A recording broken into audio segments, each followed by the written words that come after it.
लगे। नगरों में युद्ध की चर्चा होने लगी। पनघट पर पानी भरती महिलाएं भी चर्चा करने लगीं। अब नहीं बचेगा रायकरिंगा। उदल ने तो उस रायकरिंगा का सिर काटकर लाने की प्रतिज्ञा की है। राजा परमाल ने युद्ध की कमान उदल के बड़े भाई आल्हा को सौंप दी। आल्हा ने त्वरित रूप से रसद को आगे भेजने का आदेश दिया। बैलगाड़ियों और ऊंटों पर रसद सामग्री भरकर युद्ध स्थल तक पहुंचाई जाने लगी। आल्हा मां शारदा भवानी का परम भक्त था और युद्ध पर जाने से पहले आल्हा ने अपनी हथेलियों में पवित्र ज्योत लिए मां शारदा भवानी के मंदिर में कई घंटों तक उनकी पूजा की। मां शारदा भवानी ने आल्हा की भक्ति से प्रसन्न होकर उसे विजय श्री का आशीर्वाद दिया। उगते सूरज की पहली किरण के साथ ही युद्ध का बिगुल फूंक दिया गया। मां शारदा भवानी के वीर सपूतों के मुख से हर हर महादेव के नारों से पूरा अंबर गूंज उठा। सैनिकों के जोश और शौर्य से महोबा की भूमि थर्रा उठी। उदल ने महोबा की जनता को वचन दिया, मैं मां शारदा भवानी को साक्षी मानकर यह प्रतिज्ञा करता हूं कि अपने माता को दिए वचन अनुसार रायकरिंगा का सिर काट कर लाऊंगा। उदल के इतना कहते ही महोबा की जनता और सैनिकों में एक नया जोश भर गया। वीर उदल के जयकारों से पूरा महल गूंज उठा।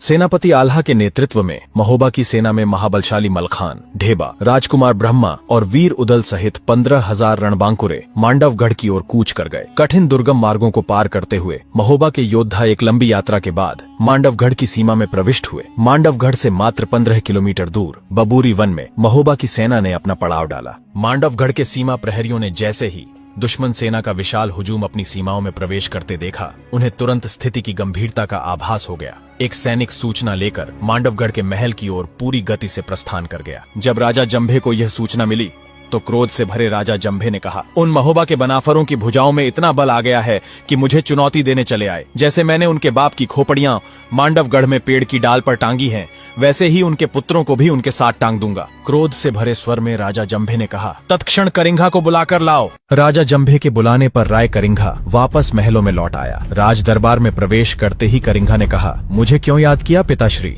राजा जंभे ने चीखते हुए कहा, वो महोबा के बनाफर अपने बाप की मौत का बदला लेने के लिए मेरी छाती पर चढ़ आए हैं। तूने उनके पिताओं की खोपड़ी तो काट दी, मगर उन सपोलों को क्यों जिंदा छोड़ दिया? राय करिंगा ने भरी सभा में प्रचंड गर्जना करते हुए अपनी छाती ठोकते हुए कहा, राय करिंगा हूँ मैं, राय करिंगा। जैसे मैंने उनके बाप चाचा की खोपड़ियाँ काटी थीं, वैसे ही उन पांचों की खोपड़ियाँ काटकर उसी बरगद की डाली पर उनके बाप की खोपड़ियों के साथ सजाऊंगा।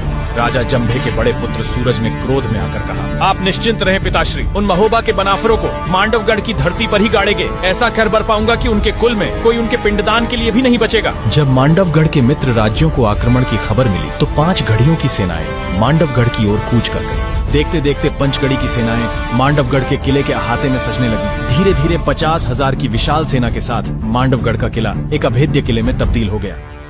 इधर मांडवगढ़ के बबूरी वन में महोबा की सेना के शिविर में सभी सामंत